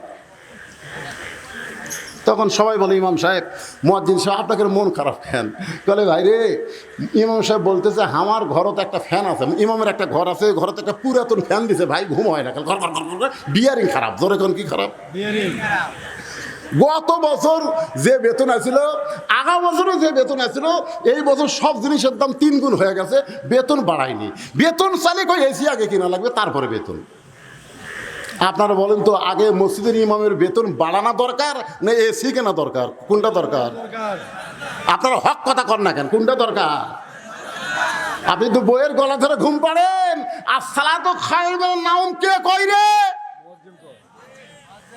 আজকে মুয়াজ্জিনের বেতন যদি বর্তমান বাজার মূল্যে দিবার না পারেন, যতই নামাজ পড়েন একটা নামাজও কবুল হবে না, একটা নামাজও কবুল হবে না। জানেন 5 ওয়াক্ত যে ইমাম নামাজ পড়ায়, বর্তমান বাজার মূল্যে যদি বেতন দিবার না পারেন, মসজিদ খালি এত ঢপ করে লাভ হবে না, আল্লাহ হাউড়া ভাঙ্গি পিঠে। তোর এখন কথা ঠিক না? ভালো ইমাম নিয়ে আসেন, ভালো খতিব নিয়ে আসেন, ভালো মুয়াজ্জিন নিয়ে আসেন। আমাকে এলাকার এক মুয়াজ্জিন আদান দিবার গেলে কুত্তে এসে লোক মাঝে, মানে যে মুয়াজ্জিন আদান ধরে কুত্তে জানলার কাছে আমি মুয়াজ্জিন আদান দেয়, কুত্তে এত গরম কেন? আমি একদিন মুয়াজ্জিনকে বললাম কে ভাই কি? তো খুবই সমস্যা হুজুর, এই আদান দিবার আসলে কুত্তে এসে লোকমা দেয় করে। আমি বললাম মুয়াজ্জিন তুমি জানো তোমার দাম কত? বলে হুজুর আমার দাম কেমন? আমি তখন কোরআন থেকে একটা আয়াত তেলাওয়াত করলাম, ওয়ামান আহসানু কওলাম মিম্মান দাআ ইলাল্লাহ ওয়া আমিলা সলিহাও ওয়া ক্বালা ইন্নানি মিনাল মুসলিমিন। মুয়াজ্জিন কয় হুজুর এই আয়াতটা আল্লাহকে আমার জন্য নাযিল করছে। আমি বললাম যারা আল্লাহ রাস্তায় দাওয়াত দেয় সবচাইতে বড় দাওয়াত হলো আযান দেওয়া, তার সাথে উত্তম ব্যক্তি আর কেউ নেই। কিন্তু যে ব্যক্তি দাওয়াত দিবে সে দাওয়াত অনুযায়ী তাকে আমল করা লাগবে। ও মুয়াজ্জিন সাহেব, কুত্তা করার কারণ হলো তুমি সত্যি করে বলো তো, তুমি তো মসজিদে আযান দাও, তোমার ছেলেমেয়েরা কি নামাজ পড়ে? মুয়াজ্জিন বলতে হুজুর আমার দুটো আইডিয়া আছে হুজুর, এই শালা আইডিয়ার আছে এতই পায় না। আমি বলি এই জন্যই কুত্তে এসে লোকমা দেয় যে মুয়াজ্জিন আগে তোর বেটাক চেতন করে তারপরে মসজিদে আয়। জোরে কোন কথা ঠিক কিনা? মুয়াজ্জিন মানে আমরা সবাই মুয়াজ্জিন। এক মুয়াজ্জিন মসজিদে আজান দেয়, আর প্রত্যেকটা বাড়ির বাবা তার সন্তানের জানলায় আজান দেওয়া লাগবে, বলা লাগবে। হয়তো মুয়াজ্জিনের আজানে চেতন পাবি না, কারণ আর্জেন্টিনার খেলা দেখে 3টা পর্যন্ত। জোরে কোন কয়টা পর্যন্ত? 3টা পর্যন্ত খেলা দেখে, ওর চোখত ঘুম নাই। যেই মাত্র খেলা শেষ হয়ে গেছে ওই এমন ঘুম দিছে ভাই, শীতকালে হচ্ছে খেলা, ওই খেলার সময় যখন মুয়াজ্জিন ফজর আজান দেয়, ওই আজান শুনে আপনার ছেলে বিরক্ত হয়ে ওই ল্যাপটা মাথার উপর দেয়। ল্যাপটা যখন মাথার উপর দেয় তখন পাও তো বার হবে, ওই পাও টানে আনা বুকের সঙ্গে ল্যাপটা ধরে থাকে। আপনি বাবা জানলাতে তাকায় দেখতেছেন ল্যাপের মধ্যে মনে হয় চাউলের বস্তা ঢাকা থোছে, মাথাও নেই পাও নেই। আমার পাটা গেল কোথায়? 3টা পর্যন্ত হইসই করে খেলা দেখলো, আর আজানের সময় পাটা কুটি রে বিলাই যেমন ইন্দুর ধরে, বাপটা চুপ চুপ করে পাঁঠার কাছে গেছে, যাইয়া যেই ল্যাপ টান দিছে ভাই,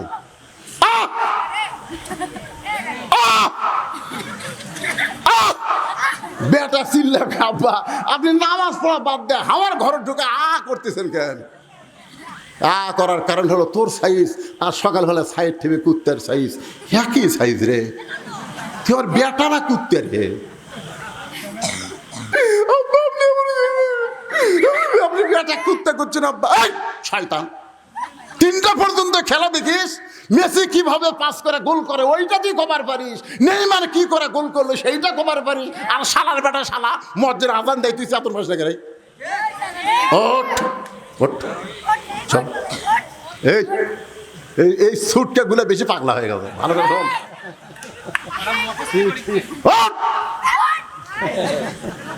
গোসল করবো না উজু করবো কোনটা করবো কর, কারণ এখন দুটাই বলে করবে। তো এখন অজু করে মসজিদে নিয়ে গেছে, বাবা সুন্নত পড়ে বেটা সুন্নত পড়ে কাতারে কোথায় আমার কাছে খাড়া হয়। বাপ বেটা কাতারবদ্ধ হয়ে নামাজ পড়ছে, ফেরেশতা কয় আল্লাহ বাপ বেটা একসঙ্গে নামাজ পড়লো খবর কি? আল্লাহ কয় বেটা যতই আর্জেন্টিনার খেলা দেখুক রে, ইহুদি খ্রিস্টানের খেলা দেখলি কি হবে, বাবার সঙ্গে জামাতে নামাজ পড়েছে, আমি আল্লাহ ঘোষণা দিলাম বাপ বেটা দুটাই জান্নাতি। এটা হচ্ছে মুসল্লি কালেকশন। জোরে কোন কথা ঠিক কিনা? তাহলে বুড়া চুড়া ভাঙ্গা চুড়ালে হবে না, লাতি লুত করলিয়া দাদা আসা লাগবে। জোরে কোন ঠিক? একটু মনোযোগ দিয়ে শুনবেন।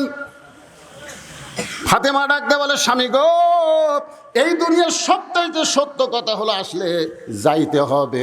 জোরে কোন আসলে যাইতে হবে। ওগো স্বামী, আমি চলে যাওয়ার পরে আমার 3টা চাওয়া আপনাকে পুরা করা লাগবে। 1 নম্বর চাওয়া হলো রাতের অন্ধকারে আমাকে দাফন করবেন। আমি রাতের বেলা মরে যাব আর দিনের বেলা কবর দিবেন, তাহলে আমার পর্দার খেলাফ হয়ে যাবে। রাতের অন্ধকারেই আমাকে দাফন করবেন। আমার 2 নম্বর চাওয়া হলো আমার কোনো জানাজার ব্যবস্থা আপনি করবেন না। আমার 3 নম্বর চাওয়া হলো আমার লাশটা কিন্তু খাটনিতে তুলবেন না, আপনি কান্দে করে নিয়ে ওই জান্নাতুল বাকির পূর্ব কোণায় সবুজ রঙের একটা বাতি জ্বলবে, ওই বাতি বরাবর আমাকে দাফন করবেন। হযরত আলী গভীর রাত্রে ফাতেমাকে দাফন করার পরে আল্লাহর কাছে কাঁদতেছে আর বলতেছে আল্লাহ পর্দানিশী ফাতেমাকে তুমি কবুল করে নাও। দোয়া করার পরে তাকায় দেখে সামনে কয়েকটা পুরাতন কবর দেখা যায়, এই মাত্র ফাতেমার কবর দিছে, সেই নতুন কবর আর নাই। গোটা জান্নাতুল বাকি হযরত আলী দৌড়ায় বলে এখনই কবর দিলাম ফাতেমার, সেই কবরটা গেল কোন জায়গায়? আল্লাহর বলে আলী রে, ফাতেমা হলো পর্দানিশী, আমি আল্লাহ জোহরা ডিগ্রি দিয়া ফাতেমার কবরটাকে কিয়ামত পর্যন্ত পর্দা করে দিয়েছি। আমার মায়েদের জন্য আমার ওয়াজ শেষ। মায়েরা আপনারা যখন বেদার হন না, আপনাকে 1 নম্বর ওয়াজ হলো পর্দা। জোরে বলেন নাম কি? পর্দা। মায়েরা যদি পর্দার মধ্যে থাকে, ওই পর্দার মধ্যে মায়েরা কোনোদিনও বলবি না আমি সিজার কর্ম, এটা কোনোদিনও করি না। আজকাল বর্তমানে সিজার যারা করতেছে অধিকাংশ মেয়ের সিজার করতেছে মরদ ডাক্তার। কথা কর না, কথা কর পারেন না আপনারা?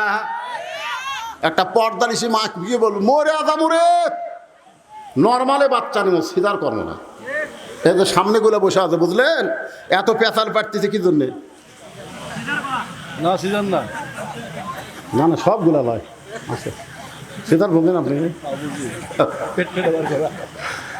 দেখবেন বড় ডাক্তার, যত বড় বড় ডাক্তার বাংলাদেশে আছে তাদের বাচ্চা কোনোদিন সিজার করে বইয়ের হয় না। কারণ ডাক্তার জানে সিজার করলে মায়েরও ক্ষতি, বাচ্চারও ক্ষতি।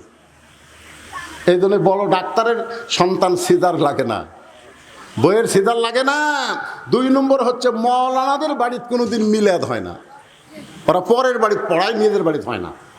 আর 3 নম্বর হলো পীরের বউ কোনোদিন মুরিদ হয় না, কারণ পীরের বউ জানে আমার পীর মাঝে মধ্যে মুরিদের বইয়ের দিকে চোখ মারে, এই শয়তান হাতে কে মুরিদ হবে? আপনি খোঁজলে দেখবেন একটা পীরের বউ মুরিদ হয় না। তাহলে কয়টা কথা বললাম? 1 নম্বর কথা হলো ডাক্তারের বইয়ের সিজার লাগে না। সিজার করলে সন্তান হওয়ার আগেই সন্তানকে পেট কেটে বার করে। ওই সন্তান দুনিয়াতে আসার পরে যখন কান্দাকান্দি করে, দোয়া দরুদ দেওয়ার কান্না থামে না, ও মোবাইল চালু করে কান্না থামান লাগে। ধরে কোন ঠিক না? ওই খাবার বোঝা খায় না, মোবাইল চালু করে দিলে তারপরে খায়। এরা হলো সিজার করা। ধরে কোন কি করা? এই সিজার করবে না পর্দানিশী মা। আমার মায়েরা যারা পর্দায় আছেন গো, নর্মালে বাচ্চা নেবেন, কি বলবো প্রসবের কথা, মা বিনে সেই ব্যথা কেউ তো বুঝিবে না মাজন, ঠিকিয়া সন্তানের দায় অকালে মা মারা যায়, কেন সে মায়ের ভক্তি করবা না। এখন চলে আসি আমরা যে আয়াতে কারিমা তেলাওয়াত করলাম। আল্লাহ বলতেছেন মুমিন কারা, মুমিন কারা, ইন্নামাল মুমিনুনা আল্লাযিনা, মুমিন কারা, পাইকারা হারে সবাই কিন্তু মুমিন না। মুমিনদের বৈশিষ্ট্যের মধ্যে 1 নম্বর বৈশিষ্ট্য হলো ইজা যুকিরাল্লাহু ওয়াজিলাত কুলুবুহুম, যখন তারা আল্লাহর জিকির, ভাই এই কোরআনের আয়াতে তাফসীর শুরু হয়ে গেছে, যখন তারা আল্লাহর জিকির করবে, এই জিকির করার কারণে তাদের অন্তরের মধ্যে তড়পড়ানি শুরু হবে। বর্তমানে জিকির করলে শরীর কাঁপে না অন্তর কাঁপে? আপনাকে এলাকার জাকের বাটি নাই? এখানে আল্লাহ কি বলতেছেন? ওয়াজিলাত কুলুবুহুম, এমন একটা জিকির আল্লাহর কোরআন, যেই জিকিরে অন্তরের মধ্যে প্রশান্তি হয়, অন্তরের মধ্যে তড়পড়ানি হয়। আর এখন বাংলাদেশের জাকের পাটি জিকির করতেছে, আমার দয়াল বাবার দরবারেতে কেউ ফিরে না খালি হাতে, মারতেছে না, মনে হয় ইয়া টানতেছে। হায় হায়, আবার 2-1টা পীর সাহেবের এলাকা ইয়ার দেখলাম জিকির করতে করতে মুড়ি দৌড়ে যায়, পিরক পাড়ে ফেলে দেয়। খালি ন্যাংগটি পড়া না থাকলে পীর ন্যাংটা হয়ে যেত। তোর এখন কথা ঠিক কিনা? হায় হায়, আবার 2-1টা দিকে জিকিরের ঠেলাত ভাইরে এরকম খুঁটি বয়ে বয়ে সামিয়ানার উপর চলে যাচ্ছে। হায় হায়, আল্লাহ বলতেছেন ইজা যুকিরাল্লাহু ওয়াজিলাত কুলুবুহুম, কোরআন এমন একটা জিকির, যেই জিকিরের কারণে তোমার অন্তরে প্রশান্তি তড়পড়ানো শুরু হবে। তুমি নিয়ত করবে এই দুনিয়াতে যদি চলি বলি একমাত্র কোরআন অনুযায়ী চলবো, দরকার হলে কোরআনের আইন, কোরআনের দল করতে গেলে মরণ হয়ে গেলে মরে যাব, তারপরেও আল্লাহর কোরআন ছাড়বো। আজকে সেই নিয়ত আছে। আল্লাহ রাসূল বলেছেন মান সাআলাল্লাহু তাআলা, এই হাদিসটা ভালো করে শোনেন, মান সাআলাল্লাহু তাআলা আশ-শাহাদাতা বিসিদকিন বাল্লাগাহুল্লাহু মানাজিলাশ শুহাদা ওয়া মাতা আলা ফিরাশিহি, রাওয়াহুল বুখারী কিতাবুল মাগাজি। এই কোরআনের দল কোরআনের আন্দোলন করে আর নিয়ত করে বাংলাদেশে কোনো একদিন কোরআনের আইন দিয়ে চলবে, এই নিয়তে ইসলামে আন্দোলন করে। তাদের নিয়ত আছে আজ না হোক আগামীকালে একদিন না একদিন বাংলাদেশে কলেমার পতাকা পথ পথ করে উড়বে। এই নিয়তে যারা দল করে কার? আল্লাহ বলতেছে ওই মা তা আলা ফিরাসিহি, সে যদি নিজের বিছনায়ও মরে যায়, বাল্লাগাহুল্লাহু মানাজিলাশ শুহাদা, এই কোরআনের আন্দোলন করার কারণে হাসরের ময়দানে আল্লাহ তাদেরকে শহীদদের কাতারে দাঁড় করায় দিবে। ওয়াইযা তুলিয়াত আলাইহিম আয়াতুহু যাদাতুহুম ঈমানান, এই কোরআনের আলোচনা শুনলে তাদের ঈমান বেড়ে যাবে। তাদের ঈমানটা বলবে আমরা দুনিয়াতে থাকার জন্যে আসি নাই, যাওয়ার জন্যে। ভাই শোনেন, আমি বেশি রাত করবো না তো, গরমের দিন তাড়াতাড়ি শেষ করবো, একটু মনোযোগ দিয়ে শেষ কথাগুলো না শুনতে বুঝতে পারবেন না। আপনারা বলেন তো, যেখানে থাকতে পারবো না সেটার দিকে আমাকে নজর বেশি, না যেখানে যাওয়া লাগবে সেদিকে আমাকে নজর বেশি? নজর বেশি। আপনি খেলে এইরকম। একজন বলে কি দেখতে তোর ভাই, 5 তলার ভিত দিছি রে, 3 তলা হচ্ছে ভাই, 4 তলার জন্য রড বার করে থুছি। এইদিকে হয়ে দেখলে এই কান্দের ফেরেস্তা বেজার হয়, আর এই দিকে হয়ে দেখলে এই বেজার হয়। এই কে রে কি দেখিস রে, আমাকে লাগতিছে রে, ঠাসি লাগতিছে রে, কে রে ঘাড় কাজ করে ওপর দিকে কি দেখিস রে পাগলা, ওপর দিকে না দেখে নিচের দিকে তাকা।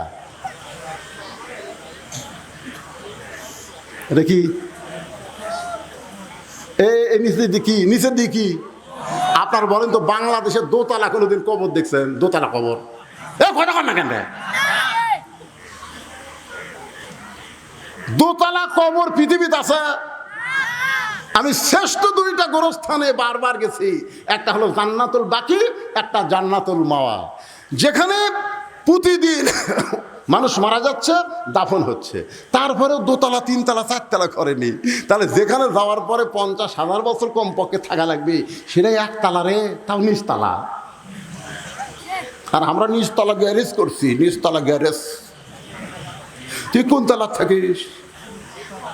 5 তলা, 1.5 লাখ টাকার খাট, 12,000 টাকার কম্বল, পৌষ মাসে ওরে তামানে দিয়ে খায়, আমার বাড়ি আমার ঘর, আমাকে নামাইকে। কান্দের ফেরেস্তা বলতেছে আল্লাহ, বলা লাগবে আল্লাহুম্মা বিসমিকা আমুতু ও আহিয়া। আমুতু আহিয়া না কই কি করলো, আমার বাড়ি ঘর, আমাকে নামাইকে। আল্লাহ কাছে ঠিক আছে থাক। রাত 3টার সময় একটা ভূমিকম্প, জোরে কোন কি কম্প, 40 সেকেন্ডের ভাইরে, 40 সেকেন্ড। খালি 2 বার বিল্ডিং খালি কাঁপা উঠছে, ওই এত ফোর্সে নামছে, আর ল্যাপের মধ্যে লুঙ্গি খুলে আছে, ওটা ওই পরারই টাইম পায় না, ওই ন্যাংটা হয়ে নামছে। জোরে কোন কি হয়ে নামছে? তো ফেরেশতারা বলতেছে আল্লাহ নামাইলা, তাই বলে ন্যাংটা করে নামালা। আল্লাহ কয় জনগণ যখন নামাবার পারবি না, আমার নামান হলো ন্যাংটা করে। জোরে কোন কথা, ঠিক কথা কর না কেন? আপনারা কি বলতেছেন, উঠছে থেকে আল্লাহর নামাবি না, কথা কর না কেন, নামাবি না? তো ইজ্জুমান তাসা অত জিল্লুমান তাসা, তুমি সিঁড়ি বয়ে না উঠতে পারো না, লিফট দিয়ে ওঠো, তুমি 20 তলা যাওয়ার 40 তলা যাও, তোমাকে নামতেই হবে। জোরে কোন কথা ঠিক না? তুমি 3 তলা বানাও, আর 4 তলা বানাও, আর 7 তলা বানাও, তোমাকে কবরে যাওয়া লাগবেই। জোরে কোন কথা ঠিক না? এই সত্য কথা বিশ্বাস আমরা করতে পারি না। যদি ওই কথা বিশ্বাস করি যে আসলে যাইতে হবে, যে কোনো সময় যাওয়া লাগবে, তাহলে আমাদের চাল চরিত্র ওই কাফের বেঈমানদের মতো হতো না, আমাদের চাল চরিত্র হলো মুসলমানের মতো। জোরে কোন কথা ঠিক না? যাদাতুহুম ঈমানা ওয়া আলা রাব্বিহিম ইয়াতাওয়াক্কালুন। সর্ব অবস্থায় আমরা একমাত্র ভরসা করব কার উপর? বৃষ্টি হলেই যে ঝড় হবে তাই?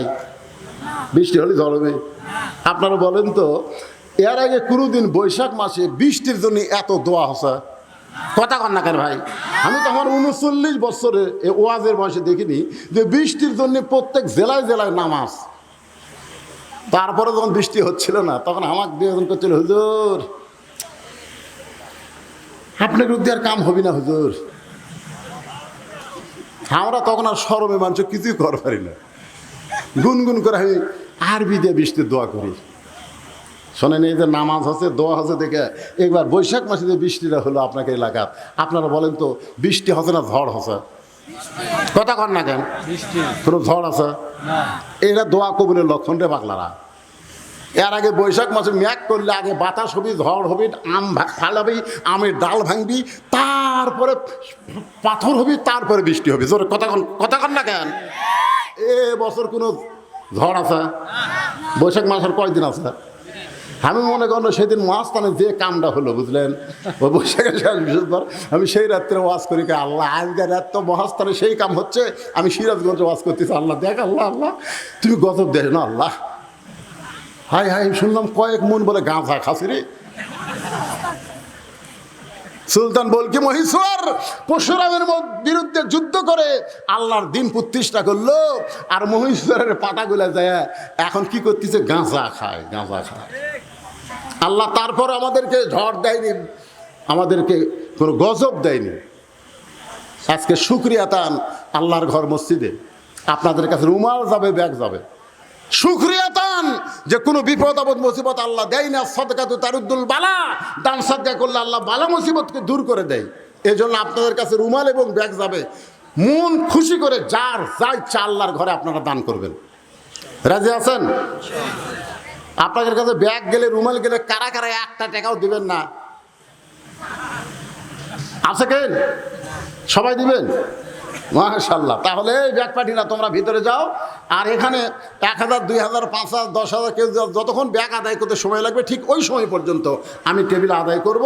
আর আপনারা যারা উঠবেন না 10 টাকা, 20 টাকা, 50, 100 দিবেন, আপনার কাছে ব্যাগ যাবে ইনশাল্লাহ আপনারা দিয়ে দিবেন আল্লাহর রাস্তায়। ব্যাগ আলার ভাইদেরকে বলতেছি আর দেরি করো না, ভিতরে নেমে যাও। আর আপনাদের মধ্যে কেউ যদি থাকে মসজিদ কমিটির সভাপতি, সেক্রেটারি, কেশিয়ার সদস্য, তারা যদি কয় না হুজুর আমরা ব্যাগের মধ্যে আসলে তারকে দান ব্যাগের মধ্যে মানাবেও না, আমি তাদেরকে তেজের উপরে ডাকতেছি। বেশি বিরক্ত করা যাবে না, কারণ দীর্ঘ সময় এখন বাজতেছে 12:10।